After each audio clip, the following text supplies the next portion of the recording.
Kunento bamnguna evezayo la. uNkulunkulu akashongo ukuthi masenze umuntu abe ngumfanekiso wethu. Akashongo njalo. Uthi masenze umuntu ngomfanekiso wethu. Right? Nomehluko lo nkulumo. Yo. The reason why ngathi masenze umuntu abe ngumfanekiso wethu is because umfanekiso uNkulunkulu nawo. Yeah. Manje masokhuluma ngomfanekiso kaNkulunkulu abantu abayizwa lento. Because njalo ukhuluma ngomfanekiso kumuntu, umuntu kufika ithonga. Ngoba ukhona umfanekiso kaNkulunkulu lo umuntu enziwe ngawo. Okay. Ngoba uNkulunkulu uthe masimenze umuntu ngawo lo mfanekiso. Umuntu uzofana nalo mfanekiso. Lo mfanekiso ukhona kodwa umuntu uzokwenziwa ngawo ukuthi umuntu abukeke after noma abukeke njengalo mfanekiso. Futhi uNkulunkulu wabuka lo mfanekiso wakhe wayesethi ngifuna ukwenza umuntu afane nomfanekiso. Kwenziwa umuntu ngomfanekiso, hayi umuntu abe ngumfanekiso. Akusiyinto yodwa, akusinkulumo yodwa la. Akusinkulumo yodwa, kodwa kulungile masiyenza ibe yodwa ngoba singabantu.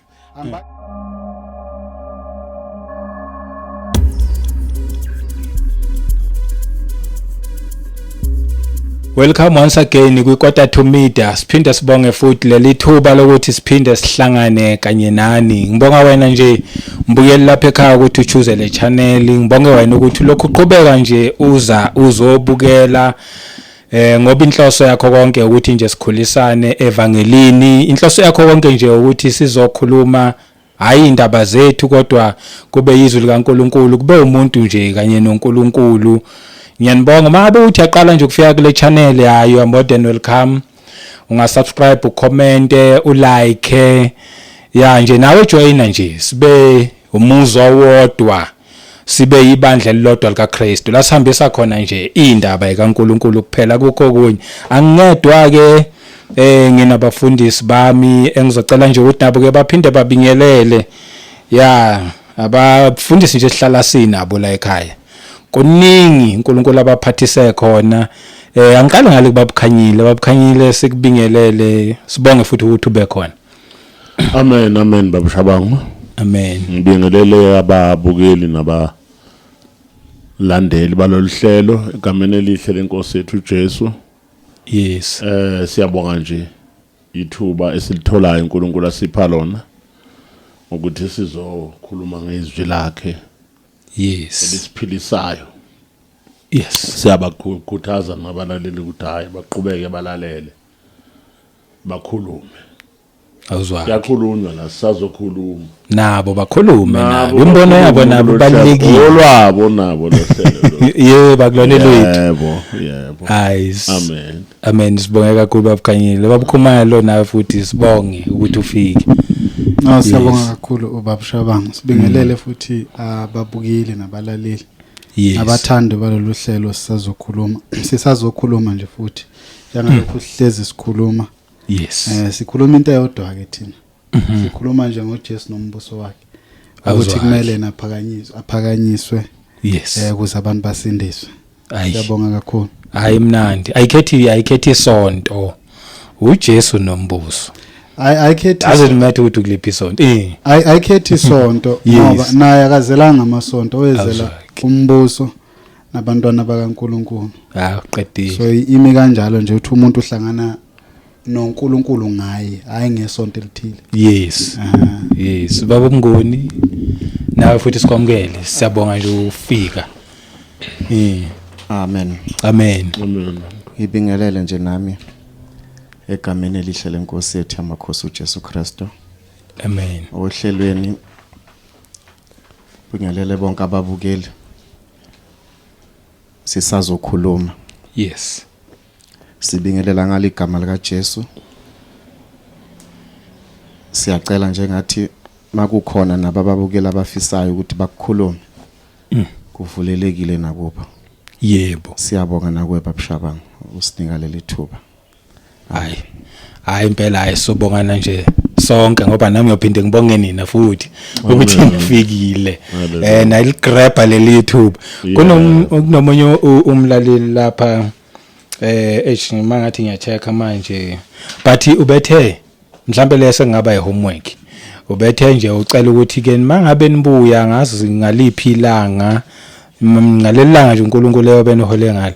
Uthi ucela nje ngenikhulume ngeSabatha. I think akusuyena yedwa bazoba baningi abazoba interested uthi nje ucela nje ukuthi nibuye nizokhuluma ngesabatha kusho ukuthi usafuna ukuchazeleka kabanzi uyawuthanda lo msebenzi uthi ayibayihle uthi nalihlephula impela izwi usho kanjalo so hayi yilokho nje bese ke singena ke endabeni yethu yanamhlanje ngizoyifaka nje bazongixolela abafethu ukuthi ngasonke isikhathi kuba yimo introduce lama topic kodwa sisonke angazi ngibeka kanjani simunye yes so ihloko esifuna ukukhuluma ngaso namhla sithi kunomuntu kuNkulunkulu ummeli wabantu uJesu kunomuntu uNkulunkulu kunomuntu kuNkulunkulu okay ukuthi njengoba nje uJesu Christ ehla ezemhlabeni waba inyama ene njengoba inyama waba umuntu alright evukeni kwakheke futhi uma evuka enyuka kunyusa umuntu right kodwa sifuna ukuyiveza ukuthi njengalokho sesakhuluma phambilini ukuthi kuJesu Christ is a meeting place, is a meeting point between uNkulunkulu nomuntu. It's a fellowship. That's where the fellowship between God and man takes place, reconciliation. Buyisana nokuxhumana between umuntu noNkulunkulu. uJesu Christ ukhuluma amanye amazwi noNkulunkulu ukhuluma amanye amazwi ku John 3:35-36. Lithi uYesu uyayithanda indodana unikele konke esandleni sayo. Oh yes. Bese lithi onendodana kaNkulunkulu nokuphila okuphakathi ongenayo indodana kaNkulunkulu akanako ukuphila yes kaNkulunkulu lihlezi ke. So singifuna nje sandarane lamazwi ethi uYesu uyayithanda indodana unikele konke esandleni sayo.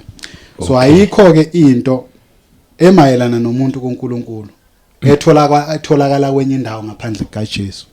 Oh yes. Yeah. So ngoba uNkulunkulu kuze abuyisane nabantu ewazakhela umzimba wehla wazoba inyama. Yes. Wezemhlabeni okuzokwenzela ukuthi lento abantu abakumele bayenze akhona ukuthi abenzele yena. You're right. So before in New Testament uNkulunkulu besizwa ngaye engakaze afike emhlabeni. Kodwa kwi New Testament konke okwenziwe kuNkulunkulu kwenzela umuntu kwenziwe uNkulunkulu umuntu. Oh yes. Ingakho sizothi kunomuntu kuNkulunkulu okuyinto ke namhlanje sifihliwe. Angazi noma mhlawumbe kwenziwa ukuthi abazalwane sebehleli kwezinye izinto abasafocusile endabeni kaJesu.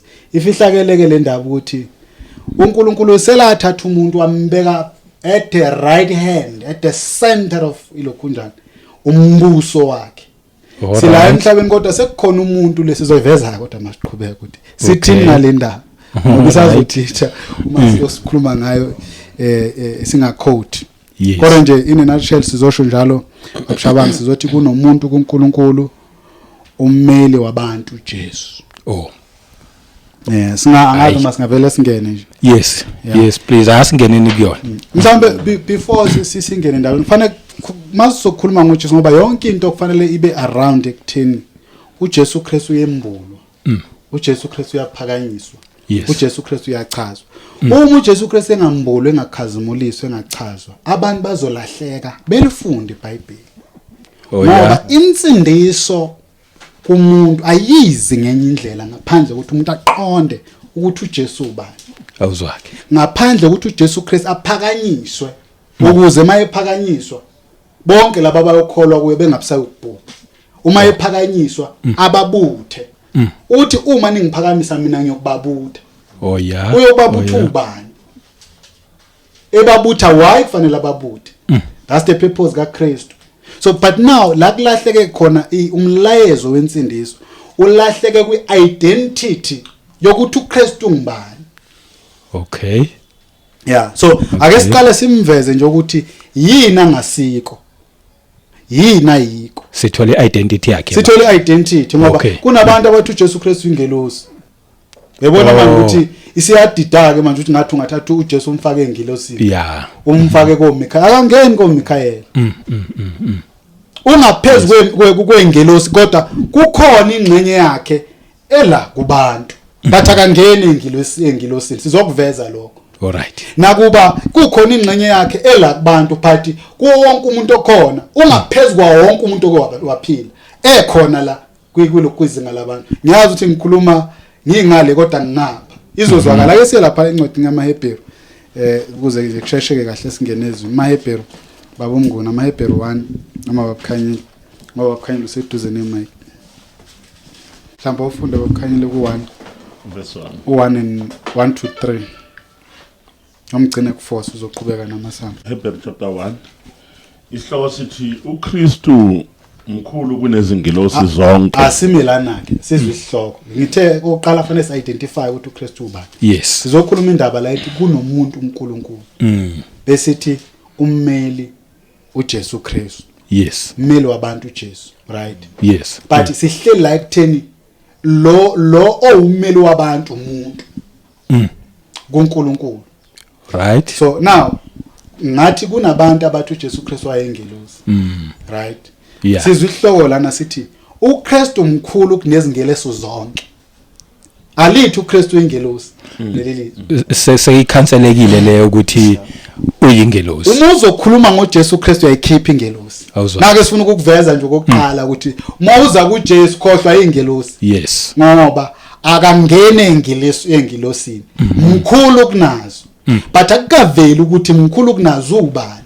Oh yes. Yeah. Fanele kuveza mkhulu kunazo uba engasingelosi uyini. Yeah. Yayibona indaba.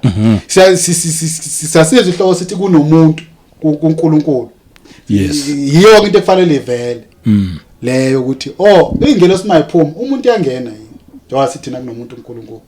Ake sizwe ukuthi iqhubeka ithi uNkulunkulu esekhulumile endulo kokhokho ngabaprofeti ngamathuba amaningi nangezindlela eziningi. Ekugcineni kwalemihla ukhulume kithina ngendodana ayimise ibe indlalifa yako konke. Owadala ngayo futhi izwe. Acela umancane lapha kukhanyile. Ithi uNkulunkulu esekhulumile endulo kokhokho ngabaprofeti ngamathuba amaningi nangezindlela eziningi. Ekugcineni kwalemihla ukhulume ngani thina ngani indodana. Why uma ngabe ukuthi uJesu Kristu ungumprofeti ingaqhubeki ngokuthi usaqhubeka usakhuluma ngomprofeti. Awele kuba prophet. Yeah. Yayizwa lencwadi thina ithi uNkulunkulu endulo ukhulumile kuthina ngabaprofeti. Right? Ngamathuba amaningi. Bese ithi kodwa manje sekukhuluma kithi ngani? Hayi ngabaprofeti. So sifuna ukuveza ukuthi yebo uJesu Kristu izipho lezokuprofeta nani zivela kuye futhi uJesu uyimpostoli uJesu Kristu unazo izipho zokuprofeta ngoba izipho vela ke kodwa kasumprofeti noma ngiyazwakala nti hayi iyazwakala ngoba le ncwadi izivezela ukuthi wakhuluma phambili noma endulo ngabaprofeti kodwa manje ukhuluma ngendodana futhi kuhlukaniswa indodana nani nabaprofeti. Exactly. Sisaveza identity kaJesu ngoba kunabantu abathatha uJesu bemise eprofetini bathi uJesu Kristu umprofeti wamaJuda. Sizoveza identity kaJesu ukuthi ungaphezulu ke kwabaprofeti uyindodana kaNkulunkulu ehlukaniswayo uma kukhulunywa ngabaprofeti bese yona iyahlukaniswa ukhisho kubaprofeti. Yes. Ayezwakala. Iyazwakala. Hayi usayichaza kahle. Mhlambe kulokhu kuhlangane ngoba kufune sihambe silokhu acela silapha nje masishane kuJohn. Mina Matthew chapter 11 verse 12. Kepha kusukela emhleni kaJohane uMbhaphathizi kuze kube manje umbuso wezulu uyafuzulwa nabawufuzulayo bawuphanga ngokuba abaprofeti bonke nomthetho baprofeta kwaze kwafika uJohane. Uyayizwa indaba ethini? Ithi ngokuba abaprofeti bonke baprofeta kwaze kwafika uJohane. Akafaka uJesu Kristu kubaprofeti. Uthi bonke abaprofeti baprofetile kwaze kwafika uJohane futhi abaprofeti bonke bebloku beprofeta kuze kufika uJohane. Kuyaphela ukuprofeta manje la kuJohane. uJohane uMbhaphathizi. Ungaqhubeka nawe ukhanyile. Uma nivuma ukwamukela lo unguEliya obeza kufika. Onezindlebe makezwe. Kepha lesizukulwane okay I think isingayibamba. So uJesu Kristu lana uveza indaba kaJohn ukuthi uma nivuma ulokhulwa kwamukela lo unguEliya obenjani and siyazi ukuthi uEliya obethenjisiwe encwadini kabani kaMalaki ukuthi uyena ozokuza azokwenjani azolungisa indlela kaJehova. Yes. So but la incwadi is very mhlawumbe ukhanya imungala lapha ku9 verse 9 funde nje verse 9. verse 9. yeah khona lapho Kodwa naphumelani na ukubona umprofeti na? Yebo ngithi kini odlula umprofeti. yebo ngithi kinondlela umprofeti uJesu Kristu uphinda athi kumsetha apart kwabanye abaprofeti ubani uJohane because uJohane noma kuba aye umprofeti kodwa wayengomkhulu ngezathu ukuthi wayezokhuluma ngosuku lokuza kukaJehova emhlabeni yeah uJesu Kristu laba bafuna ukuthi bamlimite nje kumprofeti akasuye umprofeti ungaphezulu kwabaprofeti yeah okay ilento esifuna ukuyiveza ukuthi njengoba sokhuluma ngomuntu kuNkulunkulu but abantu abangalahleki ukuthi bacabanga ukuthi sithi uJesu Kristu nje uphelele ebuntwini lo esikhuluma ngaye la identity yakhe ngathini iyiko konke yena lokathi uyiko sizoyiveza kodwa ukuthi sisho kanjani ngoba labantu ekuthiwa kukhulunywa ngabafuna ukumlimita kulama offices abafuna ukumlimita kuwo ngelosi nabaprofeti ungaphezulu kwabo yes right yeah ngisacela nje uqhubeka lapha ngamaHebrew babu Khanyile ufunda verse nomhlambe noma verse 3 Hebrew 1 yona ethi ingokubengezela kwenkazimulo yakhe ifuze yena uqobo iphasa konke ngezwi lamandla ayo isiyenzile ukuhlanza kwezono yahlala ngasokunene somkhulu kweliphezulu seyaba nkulu kunezingelosi njengalokhu igama eliyifa layo likhulu kunelazo okay kunezinto eziningi ezivezwa ilencwadi mo lapha ku2 ithi egcineni kwalemihla uNkulunkulu ukhulumile kithi ngani ngendodana ayimisile ibe indlalifa yakho konke owadala ngayo futhi izwe ayikho ingelosi uNkulunkulu akadala ngayizwe cha akekho futhi umprofeti uNkulunkulu akadala ngayizwe uma masokhuluma ngendodana fanele understand indodana kaNkulunkulu sikhuluma ngenye into sikhuluma ngomunye umuntu ngoba mozothi umprofeti wayedala kuphi uNkulunkulu izwe ngomprofeti mozothi ingelosi wayedala kuphi uNkulunkulu izwe ngengelosi hayi akuveli kodwa incwadi leyizokhulumela uTrima eqhubeka lapho uthi yona ethi ingukubenyezela kwenkazimulo yakhe ubani uNkulunkulu akakazi uNkulunkulu athi ingelosi ukubenyezela kwakhe akakazi uNkulunkulu athi umprofeti ukubenyezela kwakhe akekho umprofeti izaba prophet iprofeti ezazimanga akakazi uNkulunkulu athi izaba ukubenyezela kwakhe uNkulunkulu so uma ukhuluma ngendodana ukhuluma ngomunye umuntu yes okay ukhuluma ngenye into engahlangani nabaprofeti engahlangani futhi nani neingelosi yes mengithi engahlangana ngisho ukuthi it has not angisho ukuthi he has nothing to do with them ubukhulu sengisho identity yakhe yes ukuthi akekho lapho kuleyo category yeah uma iqhubeka laphana ibe isithi ifuze yena uqobo iphasa konke ngezwi lamandla ayo izwi lendodana linamandla liyaphasa konke bese ithi isiyenzile ukuhlanzwa kwezono yahlala ngasokunene somkhulu kweliphezulu 90 edida abantu ngamakhulu ngesandla sokunene bese bethi uyabona uJesu noyisa kufani uJesu uhleli ngasoko bathini ngazi ngiyake ngifile ngasokunene yebo right hand i-right hand kuNkulunkulu akusinga lendlela thina sicabanga ngayo. This is a statement, this is a spiritual statement. Okay. Right hand means the throne of God, the center of power.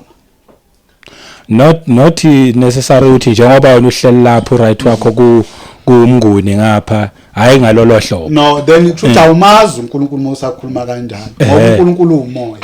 uNkulunkulu akabonwa futhi angebona.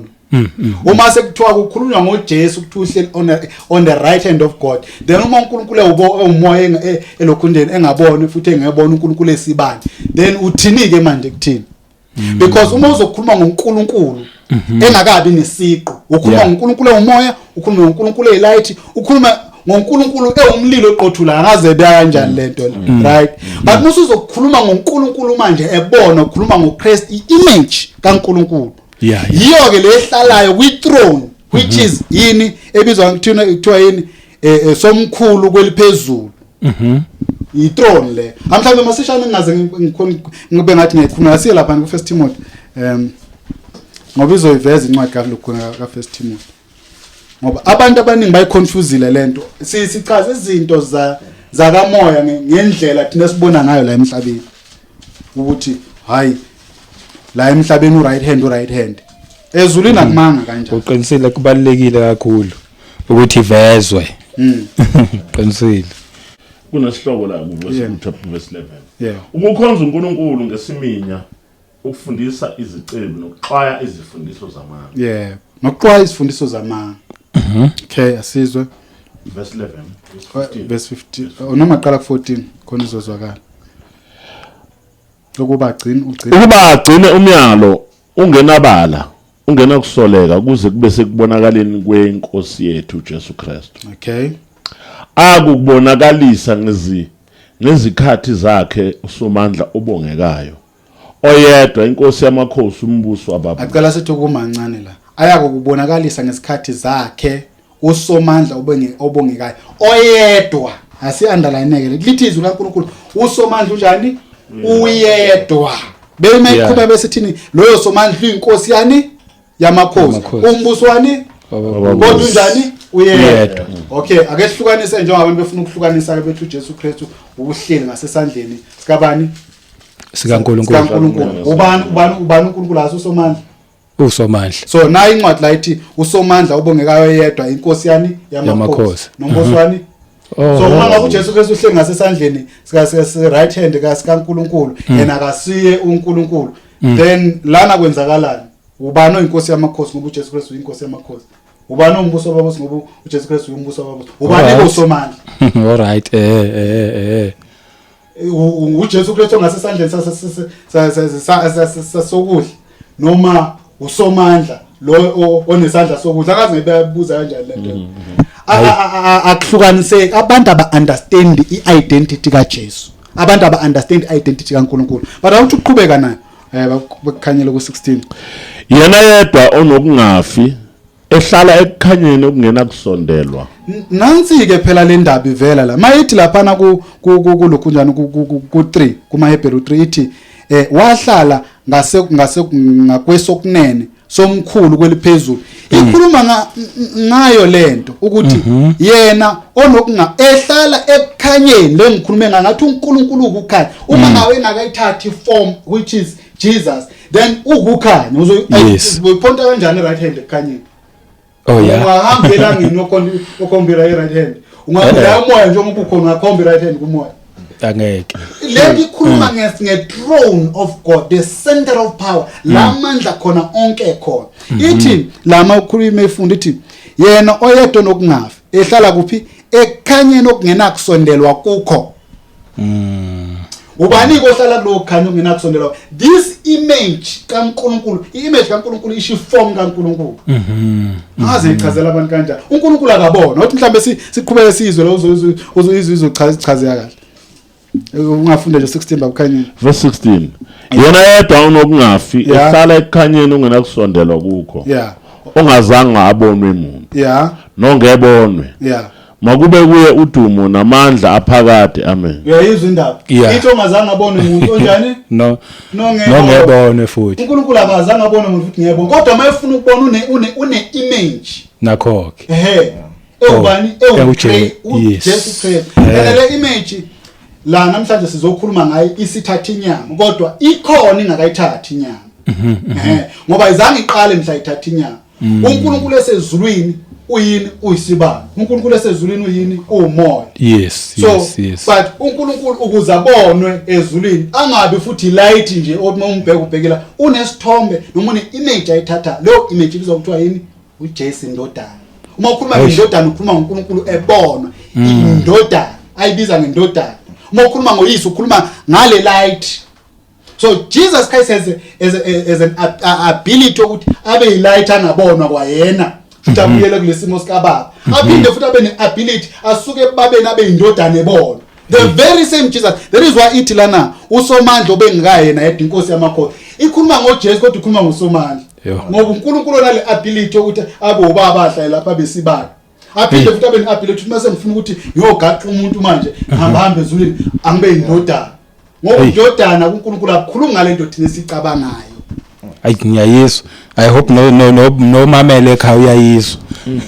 yes nami ngithi ngifuna ukuyigcwalisela ukuthi kaningi ayifuni indaba kaNkulunkulu ukuthi sibe nethombe esifuna ukuthi mayikhulunywa sibe nethombe esizakhela zona thina ngezinto uNkulunkulu athi ziyenzeke ezulwini nangaye uNkulunkulu ngoba uma ikhulunywa le ndaba kaJesu uJesu ukuthi usiqu sithathu akazange aqale ukuba siqu sithathu uNkulunkulu ngoba sekuzala uJesu ezala uMaria.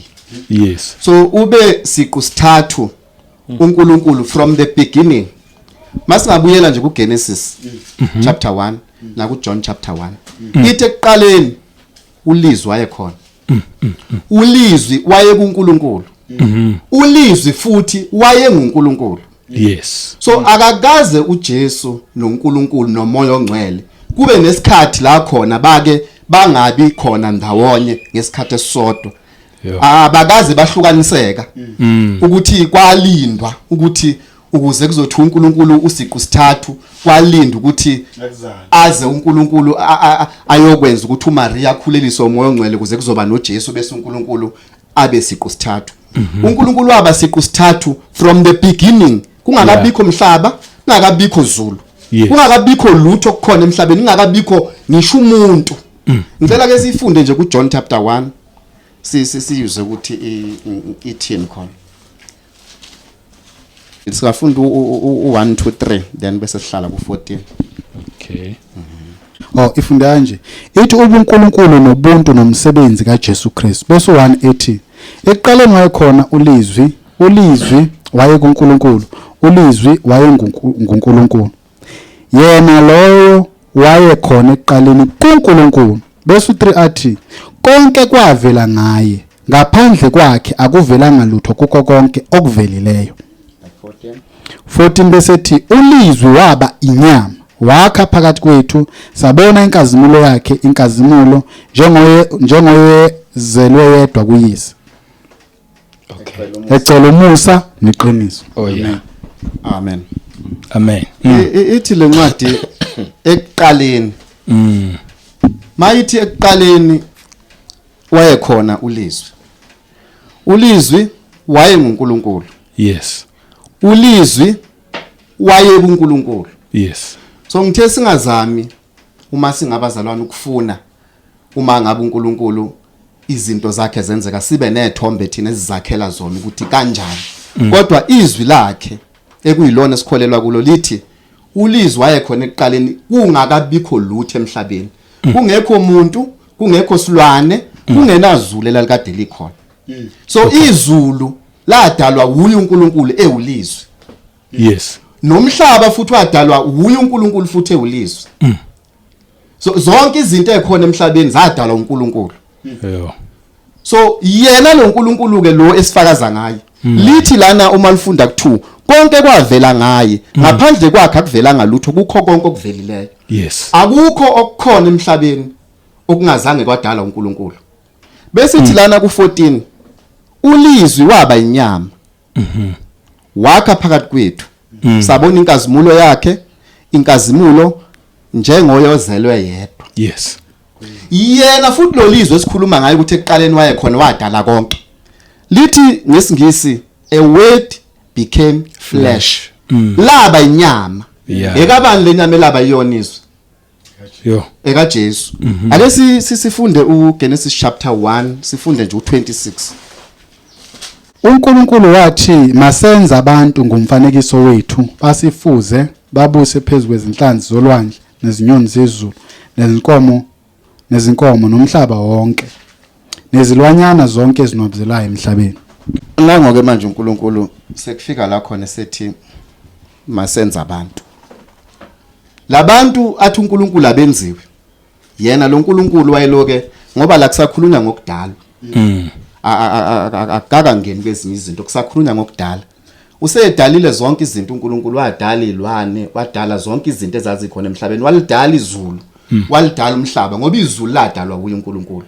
Alivelanga laba khona yena lo lizwi uye wadala izulu. So uma selidalile izulu baye bethe abantu ke ngokwabo uNkulunkulu lama ethi masenze abantu bayekhuluma nengelosi. uNkulunkulu akukaze kwenzeke ngifuna ukubuyela kula amazwana. Akukaze kufike la khona angabi khona siqu sithathu. uNkulunkulu from the beginning waye uyise endodana umoya ongcwele. Yes. Uthi manje la masenza abantu. Labantu esizobenza sibenze ngumfanekiso wethu.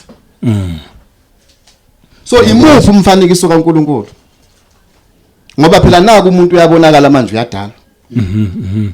Ene umuntu lo odaliwe siyabona manje mangabe inkosi seyehle ezulwini senikela ngoJesu manje. Esethi manje makuphume manje umuntu emva kokuba sekwenzeka isona ensimini laseEden. Emva kokuba sobonile uAdam noEva. Kwaqala manje kwaba khona ukufa. So lokho kufa kwase kwawela kubantu bonke. So uma uNkulunkulu esefuna manje ukuthi abantu azobasindisa, azoba imediator, azokhona ukuthi manje ababuyisele kuye uNkulunkulu. Wabona ukuthi ngcono ukuthi alethe indodana yakhe emhlabeni. So abantu abafani noJesu ngokwesiqo uJesu masefika emhlabeni. Ngoba manje le iyaveza ukuthi uma ethi masenza abantu ngomfanekiso wethu. Lo mfanekiso kaJesu akusiko nje umfananyana lo umprofeti nyana o inganyana nje ukuthi ungaba nezinto zakhela izona emqondweni ukuthi makufike ezulwini kuzobonakala enye indoda engathi inkulu bese kuba nendodana nomoya ongcwele bese uba wodwa. Oh yeah. From ekuqaleni into kaNkulunkulu ihlangene into eyodwa nje uyise uyindodana umoya ongcwele. Uma sezala uJesu hayi uJesu ukuthi ithina wayesezokopela kithi ukuthi ngoba thina usithole singabantu noMaria seyamzala uzofana nathi. Lo mfanekiso esiubone thina uMaria euzala. Umfanekiso lo ubuvela from the beginning. Yiwo lo lapha ku14 kuJohn chapter 1 elithizwi a word became flesh. Yiyo yona lenyama. Oh ngiyakuzwa manje. Uthi uma ngabe chaza uthi mina ngisho ubaba wenu Abraham engakabikho. Yeah. Uthi mina ngangikade ngikhona. So esithandweni somlilo. Masifunda incwadi kaDaniel. Amadoda lawa ekade efakiwe uMshek noShadrach noAbednego. Bathi mase befakiwe esithandweni somlilo, ithi inkosi uNebukadnezar ngoba abavumanga ukuthi baguqele isithomba efuna ukuthi basiguqele. Uthi umlilo manje mawubaswe ngokuphinda phindiwe. Bese ayathathwa lamadoda afaka esithandweni somlilo. Yes. So uma kudlula isikhathi uthuma lamamadoda namandla ukuthi awaye lapha ayobona ukuthi asebeshe bangqonqe yena uMshek noShadrach noAbednego. Kodwa mayibuya lamadoda namandla abuya zoletha ireport kuNebukadnezar. Athi lapha sifike sathola umhlolo. Sithole sekukhona owesini. Lo wesini masithi siyambheka ngathi indodana yawoNkulunkulu. Yes. So manje le ndodana le ayikopela ngakithi. Ukuthi uNkulunkulu wathi ngoba naka abantu mina ngabenza. So mase sengize emhlabeni ngilethi indodana yami ngizokopela ebantwini. Yithini sakopelwa kuyi indodana. Makuqala nje la ku26 kuthiwa masenza abantu ngomfanekiso. Uma bethi abantu wayekhuluma nengelosi zazi kuphi ngoba uNkulunkulu wayengakadali izulu. Kwakuse uya yedwa uNkulunkulu lalingekho izulu, wawungekho umhlaba. Phela bangakhohlwa abantu ukuthi kuke kwaba nesikhathi la khona emhlabeni ke kwangaba khona lutho. Kukhona ulizwi kuphela. So waseqala ke manje dala. Masefika la emntwini uthi umuntu ngizomenza ahluke kunelwane yena akenziwe abe semfanekisweni wethu. Okay. Hayi iyezwakala sisaveza iidentity yakhe sisaveza ne right hand imeaning yakhona. Mhlawumbe ucizelela kuloko ubaba uMnguni akushoyo babukhanyile ezongena. Ufunda incwadi ka Genesis 1 lapho verse 26. Ngiphethe version yesingisi la. Ithi God said let us, he expanded le noma he amplified. It said God said let us, the Father, the Son and the Holy Spirit, make mankind in our own image, after our likeness, let them have complete authority. Ku 27 besithi so God created man in his own image. Kunento baMnguni ayivezayo la. uNkulunkulu akashongo ukuthi masenze umuntu abe ngumfanekiso wethu. Akashongo njalo. Uthi masenze umuntu ngomfanekiso wethu. Right, nomehluko lo nkulumo. The reason why ngathi masenze umuntu abe ngumfanekiso wethu is because umfanekiso uNkulunkulu nawo. Yeah. Manje masokhuluma ngomfanekiso kaNkulunkulu abantu abayizwa lento. Because njalo ukhuluma ngomfanekiso kumuntu, umuntu kufika ithombe. Yeah. Umfanekiso kaNkulunkulu isiqi form kaNkulunkulu.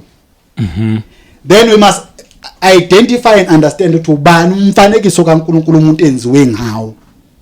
Okay. Yazwa into ngisho. Ngoba ukhona umfanekiso kaNkulunkulu lo umuntu enziwe ngawo. Okay. Ngoba uNkulunkulu uthe masimenze umuntu ngawo lo mfanekiso. Umuntu uzofana nalo mfanekiso. Lo mfanekiso ukhona kodwa umuntu uzokwenziwa ngawo ukuthi umuntu abukeke after noma abukeke njengalo mfanekiso. Akufanele uNkulunkulu wabuka lo mfanekiso wakhe wayesethi ngifuna ukwenza umuntu afane nomfanekiso. Kwenziwa umuntu ngomfanekiso, hayi umuntu abe ngumfanekiso. Akusento yodwa, akusenkulumo yodwa la. Akusenkulumo yodwa kodwa kulungile masiyenza ibe yodwa ngoba singabantu. Angibachithi mina abayenza. Uma ungayizwa uyizwa siye lapha ku Colossians uzoyizwa zwakala kahle. Okay. Colossians ayiveza. Colossians 1 babukhanyile verse I think u15 ovela indeni. Verse 15. Yeah. Yona ingumfanekiso kaNkulunkulu ongena kubona. Uyayizwa uthini? Mhlawumbe ungafunda 14 khona kuzozwakala kahle. Okubuye sinokuhlengwa ukuthethelela kwezono. Yeah.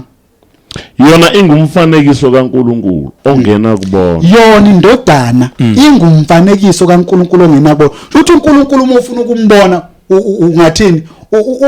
Uba indodana. Yeah. Indodana yiyo lekuthu umfanekiso kaNkulunkulu ongena kubona. Sizama ukuchaza le nto lapha umethi ohlala ekukhanyeni okunjani okenakusondela khona umuntu. Ubani ohlala umfanekiso? Ngoba uNkulunkulu uyahlala kule throne yakhe, the center of power, as isiqu leso siqu indodana. uNkulunkulu yena umoya, uNkulunkulu yena ukukhanya, uNkulunkulu yena umlilo. Kodwa masehleli lapha sethatha iposition uba nesiquba neform. Yeah. Leyo form ibizwa ngokuthiwa indodana. And in language which is spiritual. Yiyo ke leyo form, leyo ndoda eyehla yazoba inyanga ebizwa ngokuthiwa ulizwi kwelikamoya. Yiyo futhi le enza ngayo zonke izinto. InguNkulunkulu ngqo ebono ezulwini nasemhlabeni. Ngoba uNkulunkulu ungathini unokungafi, unokungabonwa futhi angebona. Kodwa mayefuna ukubonwa wenze njani? Unomfanekiso. Unomfanekiso. Ufuna ukubona manje uNkulunkulu enjani? Na umfanekiso indodana. He is the son. Yes. Yiyo le ndodana le uNkulunkulu operate ngayo egaxa abantu. Ahambe ezulwini ngoba uNkulunkulu mkhulu kunezulu uzohamba kanjani ezulwini? Uzo-interact kanjani nabantu uma erimina ebubabeni, ekukhanya, engenayo ipersonal ngathini i-interaction nabantu. Uma ezoba nalo personal interaction nabantu, uthatha indodana. Yeah. Ubudodana lo wafani nathi la emhlabeni. Ake sigcizelele. Yeah. Siye lapha incwadini ka 2 Corinthians chapter 4 verse 5. Ngokuba asizishumayeli thina kodwa sishumayela uKristu Jesu eyinkosi nokuthi siyizikhonzi zenu ngenxa kaJesu. Yeah, ngaqhubeka. Ngokuba uNkulunkulu wathi no siyayeqa eku4 yona. Siyayeqa nayi ku4. Okukubona abangakholwa uNkulunkulu walelizwe uphuphuthekisile inqondo yabo ukuze kungasi kubo ukukhanya kwevangeli lenkazimulo kaKristu ongumfanekiso kaNkulunkulu. uKristu uyu umfanekiso thina sakhiwe ngawo umfanekiso. Okay. Yeah, iyazwakala. But umfanekiso wona ukhona. Yena uzange ube khona mhla uzalo. Waba khona emaphakadeni. Uvela ukhona. Ubukhona. Uma ethi uNkulunkulu masimenze umuntu ngomfanekiso ukhuluma ngento ekhona, ukhuluma ngento esazoba khona. Lo mfanekiso yini iform kaNkulunkulu, isiqu sikaNkulunkulu ebona. Asivale ngolokhunjani. Nayi Colossians lapho mbambi Colossians. Okay. Colossians now siya ku 2 verse 9. Iveleke le igqile. Okay. Ngifunda nangale Sihloko lapha ku Colossians 2 verse 9 sithi kuKristu kukhona konke ukuphelela kukaNkulunkulu. Uyasizwa nje isihloko sithini? Yeah. Sithi kuKristu kukhona konke ini? Ukuphelela kukaNkulunkulu. Yebo, kuKristu kukhona konke ukuphelela kukaNkulunkulu. Futhi Christ is the Father, Christ is the Son, Christ is the Holy Spirit. Right? But in form. Not now in spirit nje ukuthi umoya noma in light nje noma ewumlilo oqothulayo. But in form ukuthi manje uNkulunkulu lento esiyiyo thina akufani nenkomo. uNkulunkulu unesandla, right, uno left, unekhanda. Kanje ngathina senziwa ngomfanekiso kaNkulunkulu. Image esiyona nje la ngokwenyama. uNkulunkulu uyiyo but in spirit. Iform yakhe. Nayibe kanje imoto ine form, ene form emoto awafani. Iform ye-BM ayifani neform ye-Avanza. But iform le uNkulunkulu iform yakhe ayiseyenkomo akuseyenyoka akuseyembuza akuseyenkukhu iform yomuntu futhi umuntu mayenziwe okathatha iform kaNkulunkulu, that's the image ekhulunywa ngayo. Okay. And la singacabangi inyama kodwa sifunda sizu9 ukuthi uthini. Verse 9. Yeah, verse 9. Kolose 2 verse 9. Yeah. Ngokuba kuhlala kuye ngokomzimba ukugcwala konke kobuNkulunkulu. Uyayizwa ke manje ithini? Ithi kuhlala kuye ubani? uKristu. Ngani ngokomzimba? Hayi ngokwenyama. Uma kukhuluma ngomzimba ungacabanga inyama. Imoto inomzimba kodwa ayisinyama uthayela noma insimbi. Kodwa ina umzimba. Makukhuluma ngomzimba kukhulunywa ngeform. Lithi oyicela uphinde babukanyini. Ngokuba kuhlala kuye ngokomzimba ukugcwala konke kobuNkulunkulu. Shothi kuKristu Jesu kuhlala uNkulunkulu kuye ngokomzimba. So when you want to see the form of uNkulunkulu noma umzimba kaNkulunkulu, then indodana. Yeah. Uma ephuma indodana ebudodeni noma ephuma uNkulunkulu ebudodaneni eba uyise, then uba siba uba ukhaya. Yeah. Uba yiyo yonke lento ekuthi uNkulunkulu akabona futhi angebona. Kodwa mase efuna ukubona iform umzimba ukuthi isitilo kuya indodana le ekuthiwa uNkulunkulu ngokugcwala uhlala kuyo ngokomzimba. Hayi. Yezwakala manje. Kahle nje futhi yezwakala. Asifunde nje no sobuyela kuyo abase Philip chapter 2 ufunde no6 ngayi iamplified no. Okay. Yena yedwa nje. Okay. Chapter 2 sifunde 6 yedwa. Philip. Chapter 2 6. Fundeka kanje. Who although being essentially one being with God and in the form of God, possessing the fullness of the attribute which makes God God, did not think this quality with God was a thing to be eagerly grasped or retained. Ithi lana owathe nesimo sikaNkulunkulu akazasho ukuthi kuyinto phambi kulingana noNkulunkulu. Kepha wazidela ethabatha isimo senciko enziwe ngumfanekiso wabantu. Yeah. Ungaqhubeka. Yeah. So uyazi bamngivuleni lokhunjani la. Ithi Jesus Christ possessing the fullness of the attribute which makes God God. Yonke into yenza uNkulunkulu abe uNkulunkulu, uJesu Kristu nayo. Lithi wonke lawo ma attributes but now in form. Ngithi le virgin ethi wayene equal status noNkulunkulu futhi. Yeah. Inayo imo interpretation njalo. Yeah. But sisese lapho besizama ukuveza sehlukanisa ini ukuthi uKristu ungaphezulu kwazo zonke lezi zinto abantu abenjani abazama ukukhunjani ukumlinganisa na. Ungaphezulu kwengelosi, ungaphezulu kwabaprofeti. And manje sesivele saya kuyo straight ukuthi uKristu Jesu lo unguNkulunkulu ngo but in form masikhuluma ngendodana. Right. Baba Mnguni uthinta enye indaba lapha wakhuluma ukuthi ekuqaleni wayekhona ulizwa uNkulunkulu, ulizwa uNkulunkulu asethi ku14 ulizwa waba inyama. Ilapho ke indaba yethu ebikhona namhlanje. Okay. This very same lizwa uNkulunkulu kwi Old Testament bengakaza abenyama. Kwi New Testament now ubese thatha inyama yomuntu. Wayethatha inyama yomuntu ukuze azoba ummeli wabantu kuNkulunkulu. Oh. Right.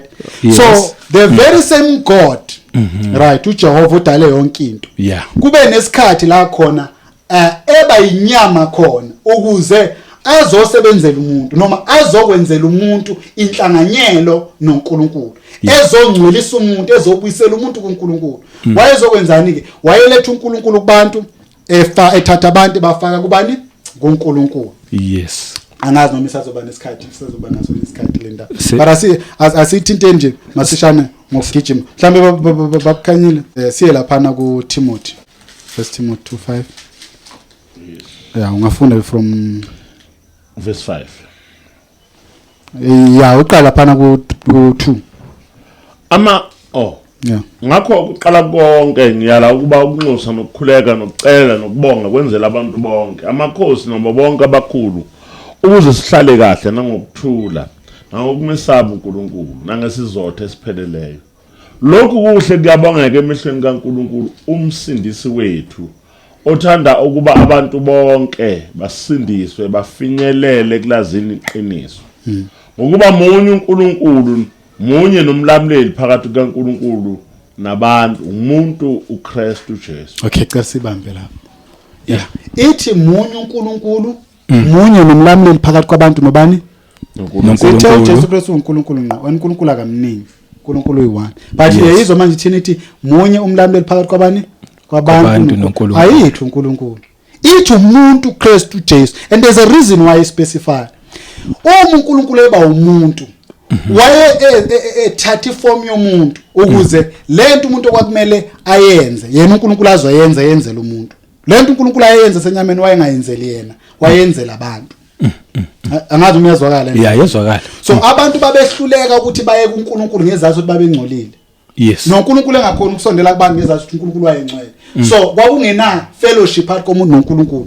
So kudingeka manje ukuthi makube nokubuyisana, kube nokuhlanganyela phakathi komuntu noNkulunkulu. Umuntu wayengakhona ukuyenza lokubuyisana. uNkulunkulu wasethi mina ngizokwenza. But ukuza kwenze ngoba le indaba yabantu kwadingeka ukuthi uNkulunkulu abe umuntu. Oh yes. Iyazwakala lento leyo. Yes. So now uNkulunkulu umebe umuntu azange asizeke, it did not stop. Lobu buntu obukuyena azange buyeke kuba ubuntu uNkulunkulu uJesu Kristu njani evuka. Oh yeah. Uyeke lo muntu esokhulumana ngaye namhlanje sithi kunomuntu kubani?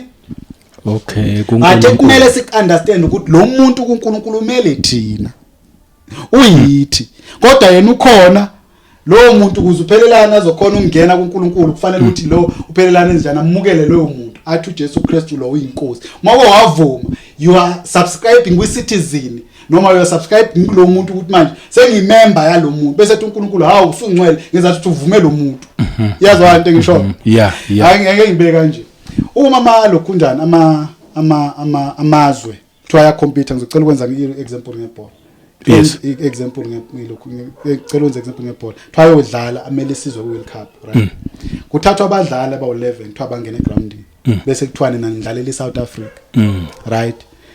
Uma bewina bethatha i-trophy akuthiwe yabadlali, kuthiwe yabani? Ekhanda. Eyesizwe. Lesizwe yes. Kujabula isizwe Sonke. Labadlali bedlalela bani? Isizwe bengadlaleli bona. Right? So abantu abazojabula abantu bani baleso sizwe. Ngeke kuwina iSouth Africa kujabula ama-Nigerians. Kaze kwenze. Nasembusweni kaNkulunkulu kuletha uJesu ukuthi aze njani azolwela abantu. Kodwa ukuze wena ube ingxenye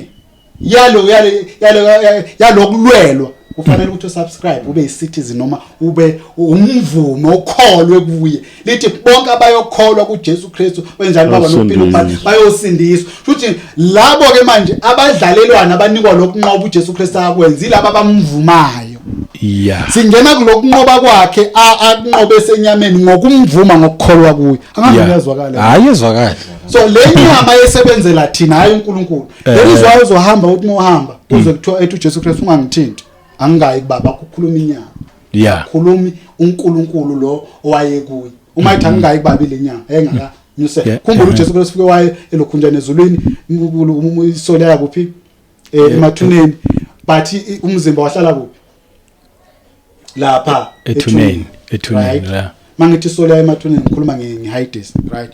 Yahlala lapha ethuneni. Uma evuka uJesu Kristu kuze uMaria again uthi amthithi ungangithinti angayi kubaba. Kodwa semzwile lapha isiphambanweni ethini ethi umoya wami ubeka kuphi esandleni sakho bathi uthi ungangithinta ngayi baba sekuhlukanisa ini manje umzimba lo inyama levusiwe ngoba kwavuka inyama indaba ende nje lefuna ukuchaza kodwa ngifuna ukuthinta lezo zinto ingake ethi uJesu Kristu uma ngabe esebuya kwabafundi bakhe ethi nginike amandla kuphi ezweni akuphi akunika uNkulunkulu kunikwa lenyama ngoba kufanele ukuthi inyama le iphakanyiswe ukuze ifike kuhlangane nobani noNkulunkulu ukuze ibe nani nenhlanganyelo noNkulunkulu. So konke lokhu uJesu Kristu wayekwenza ukuphakamisa inyama, enika inyama amandla, uzinyama izoba manje nani ne fellowship noNkulunkulu. Umoya. Lenyama abantu abakholwa kuJesu. Okay, mhlawumbe ukuthi indaba yedindeni sengiyayikhwaphuluza nibakhanyela kakhulu. Ase lapha uDaniel masishana. Daniel 7 ukuze izwakale kahle. Inyama le abantu. Yeah. Yithi akusuka uNkulunkulu. uNkulunkulu ufana nabadlali be national team abamele isizwe abadlaleli bona.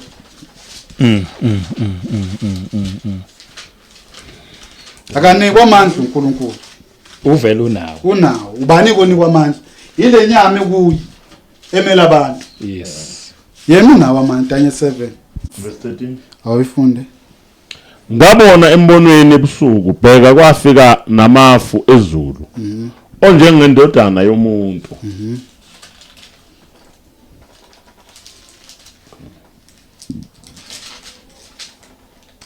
Yafika komdala wezinsuku yasondezwa phambi kwakhe.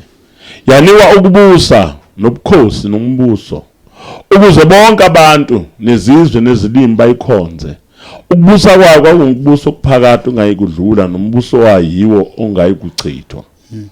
Mina Daniel umoya wami wakhathazeka edokodweni lami nembono yekhanda lami yangihlupha. Ngasondela komunye wababemi khona ngabuza kuye iqiniso lakho konke lokhu. Wangitshela wangazisa incazo yezindaba. Sacela ume lapha ncamba khona ngifuna sigijima. U13 siyamuzwa thina uthi ngabona embonweni ebusuku njani bheka kwafika namafu ezulu onjengendodana yomuntu. Ngifuna silalele kahle sihlale nje. Ithi kwafika konjani? Onjengendodana yomuntu. Bese ithi yafika komdala wensuku yasondezwa phambi kwakhe. Yanikwa ukubusa underline nobukhosi nombuso ukuze bonke abantu nezizwe nezilimi bayikhonze. Right? Ukubusa kwayo kungubuso kunjani ukuphakade. Ukhuluma ngoJesu la speak sakhe. Kuthiwa wayesondezwa wanikwa ini amandla. Yes. Okay. Manje ke le ulokhundana uDaniel uthi ngafuna incazelo. Asizwe ke incazelo uthi indodana yomuntu ichazwa kuthuba. Okay. Yeah. Mhlambe lapho khanyile I think ilapha ku 21. Verse 21. Yeah. Ngisabheka lolo luphondo lwalwa nabangcwele lwabahlula. Waze wafika umdala wezinsuku. Abangcwele baphezulu bonke banikwa ukwahlulelwa. Kwafika isikhathi sokuba umbuso ube ngowabangcwele. Wayesethi isilo sesine siyakuba ngumbuso wesine emhlabeni oyokwahluka kuyo yonke imibuso. Udle wonke umhlaba. Okay. Unyathele uwaphule. But siyazi umbuso uthi unikwa bani? Yeah. Isincazelo ithi umbuso unikwa bani? Indodana abangcwele. Ithi abangcwele. Ayisathi indodana yomuntu. Ithi manje umbuso unikwa kanjani? Ungaphinda 23. 23 noma 22. Yeah. Waze wafika umdala wezinsuku. Abangcwele bophezulu konke banikwa ukwahlulelwa. Kwafika ini? Kwafika isikhathi sokuba umbuso ube ngowabangcwele. Kwafika isikhathi ukuthi incazelo ke manje le. Ukuthi uma kunikwa onjengendodana yomuntu usuke kunikwa abanjani? Abangcwele. Ini umbuso nokwahlulela. But 27 uyevala nje vela ayikhanyise kahle. Verse 27. Umbuso nokubusa nobukhulu bembuso phansi kwalo lonke izulu kuyakunikwa isizwe sabangcwele bophezulu konke. Umbuso wakhe ungumbuso ongunaphakade, yonke imibuso iyakumkhonza imlalelo. Uyayizwa lento ithini? Ithi bema-13. Ithi umbuso nokubusa nobukhulu bemibuso phansi kwalo lonke izulu kuyakunikwa isizwe sabanjani? Sabangcwele bophezulu. Bese izwi ithini? Ithi umbuso wakhe.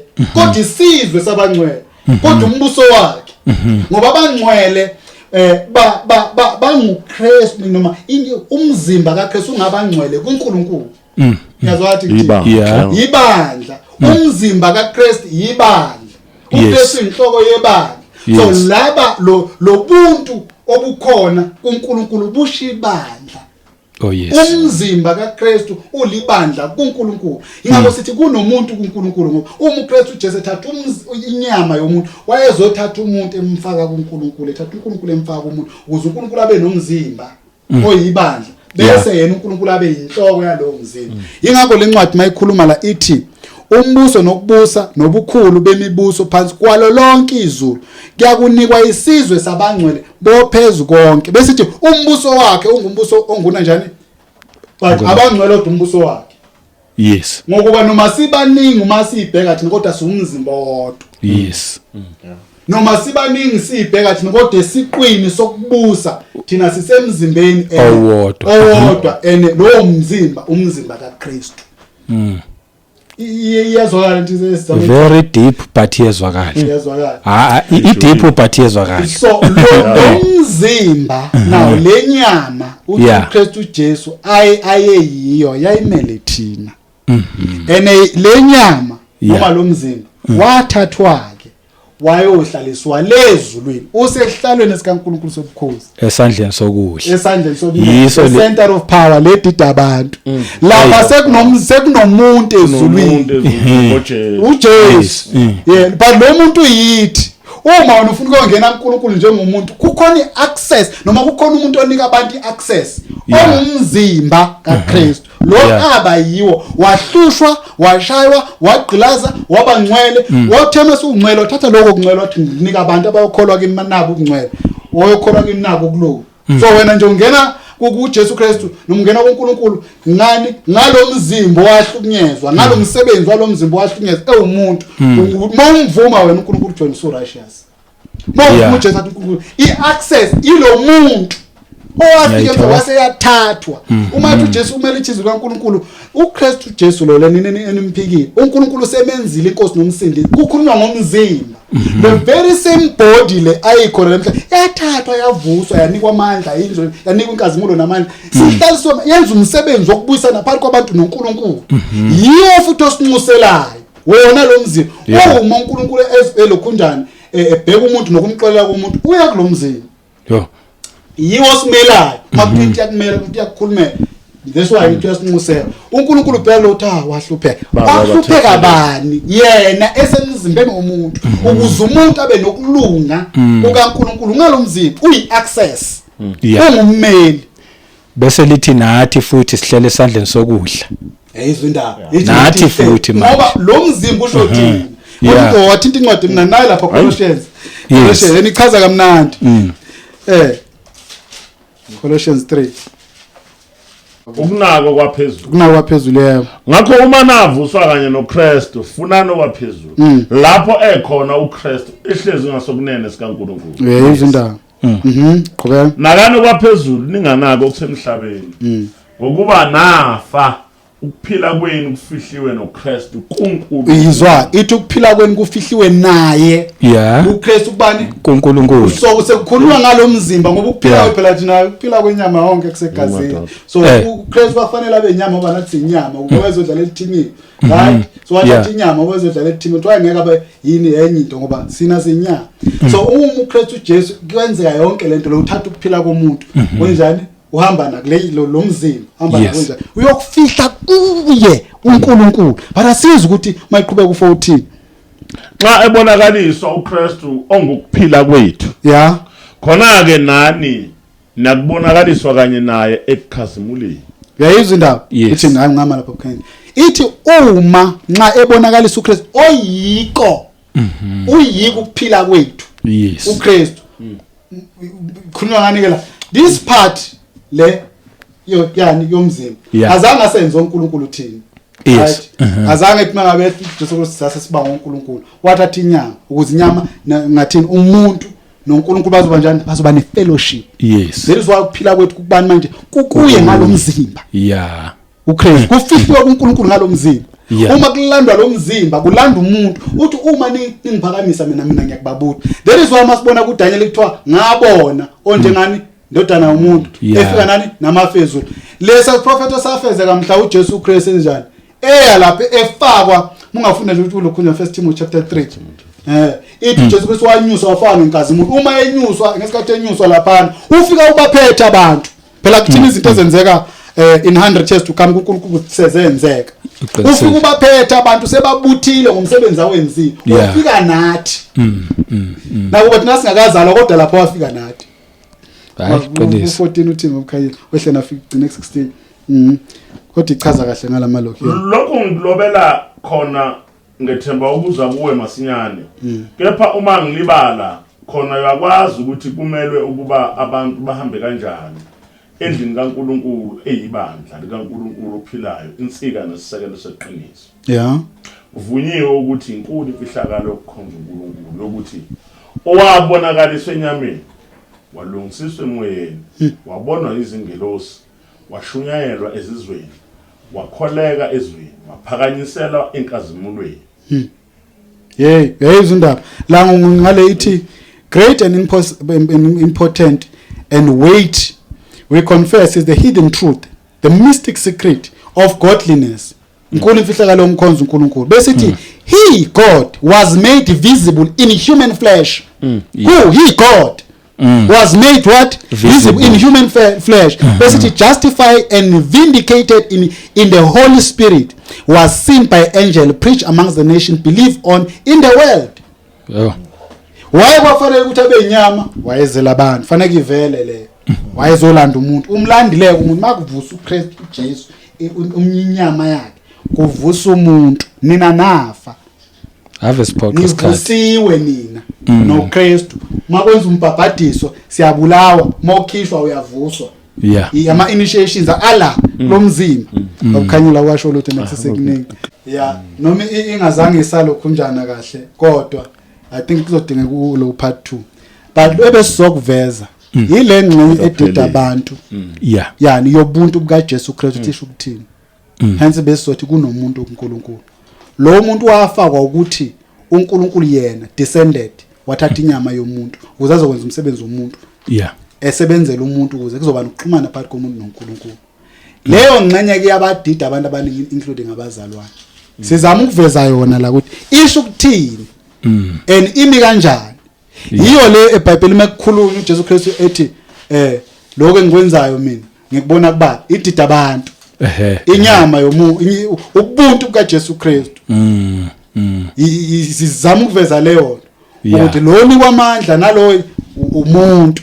Kodwa uNkulunkulu akanikwa amandla. uNkulunkulu osiza umuntu esenyameni yomuntu. Ngoba umuntu wayenenkinga la wayengcolile. Wangcoliswa umuntu ngani ngenyama kabani kaJesu Kristu. uJesu Kristu wenziwa ini? Isono. Isono, yes. Kuze thina senziwe ini? Ukhulu kaNkulunkulu. Kodwa yena wayenjani? Wayengazange asenza ini? Isono. So la kusizwa bani? Kusiza umuntu esizwa uNkulunkulu esenyameni. Yes. Wayesenyameni njengalokho abantwana behlanganyela ini? Igazi nenyama. Naye wahlanganyela khona lokho. Lithi wayengazange uzohlangululisa ini? Ingelosi kodwa izozala esihlangululisa ini? Inzalo ka Abraham. So wakumele afane nabafowabo kukho konke. Abafowabo bayini? Bayinyama. Wafanele ukuthi abe njani? Abe inyama. Kuningi bekusamele sikuvezela kusalile wakuningi babungoma. No. Siyabonga kakhulu nje. Siyabonga kakhulu ithuba obesiphela nokushaba. Wabukhanyile angazi last words nje mina kuningi yabona nje ngifunda enye into today ukhuluma nje iqiniso khona ngikufundile nami ngifana nje nababukeli sifunda every day akekho umuntu owaziyo sonke siyafunda engikutholile i very deep ndaba ngoba isandla sokudla nje yona sona sisodwa sokuqala uthema uveza kaningi sayisithathe ngazathi ngempela yim then ku right hand side shuthi eceleni kwami mabe izwi futhi seliphinde lithi thina futhi sino Kristu esandla sokudla sika baba kube ngathi futhi sanother extension yesandla sokudla ngoba manje uyilethe lento yavela ukuthi into eyodwa le khona into ejwayele ukushiwa abantu abanama business noma abakuma authoritative athi umuntu hayi nokhuleka uzibani u right hand man wami noma ngekho uzosayina so ngizwile mawusuyichaza ukuthi this right statement lento le yes ikumoya lento le hey yasafunda every day babukhanyela hayi engikusho nje ukuthi inkulu imfihlakalo kuNkulunkulu yes akekho ngamphenya amqonde ngendlela iyona njengoba elithi iBhayibheli uhleze ekukhanyeni okungena kusondela kuko ongebona yes manje mawufuna ukumbona umbona ngoJesu ushilo ubaba uMnguni esakhuluma la ethi asiyeke ukukhanda izithombe zethu asifunde izwi sizwe ukuthi lithi yes sihlola imibhalo yes sizwe ukuthi yona ithini ukuze sikwazi ukuchaza uNkulunkulu ngendlela asho ngayo kunamazwi nje ashiwo uJesu uma ekhuluma nabafundi uthi abantu bathi ngibani Yes. Wayikhuluma ngemfihlakalo enzima kabi lapho ukuthi bathi ngubani. Njengoba sisho ukuthi hey inkulu lefihlakalo kunomuntu ezulwini. Yes. Ongene ngoJesu ingakho umuntu ngaphandle kaJesu ezulwini ngeke kungene. Ngeke ngoba into enesono iyanyanyeka ingakho uNkulunkulu elithi iBhayibheli lapha na Romans chapter 3 amisile uNkulunkulu Jesu abe inhlawulo ngokukholwa egazini lakhe. Bonakalisa ukuyilunga ukuyekela kwezono. Ukukholwa egazini lakhe.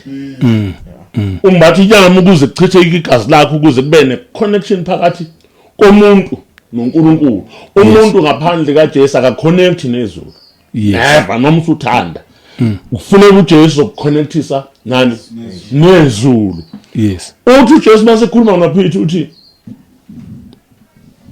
wena uthi Simon wena uJesu Christ indodana kaNkulunkulu ophila uthi gazi nenyama kwambuleli. Yeah, ubaba. Wayechaza into edip abazalana bafunda ukuthi bazi ukuthi igazi nenyama kuyambuli indaba kaNkulunkulu. Yes. Ukhona umuntu ezulwini. Yithi labo. Yes. Ey. Bese lithi igama lakho liyashintsha awusesuzuba uphephezi kwaledwala ngizolakha. Yes. Amasange hayidisa wakulahlula amandla anikezwa kumuntu ngoJesu. Enyaku kubopha emhlabeni ngobe kuboshiwe nakuphi? Enasezulwini. Ngeke unikeze flesh and blood. Amandla anjalo.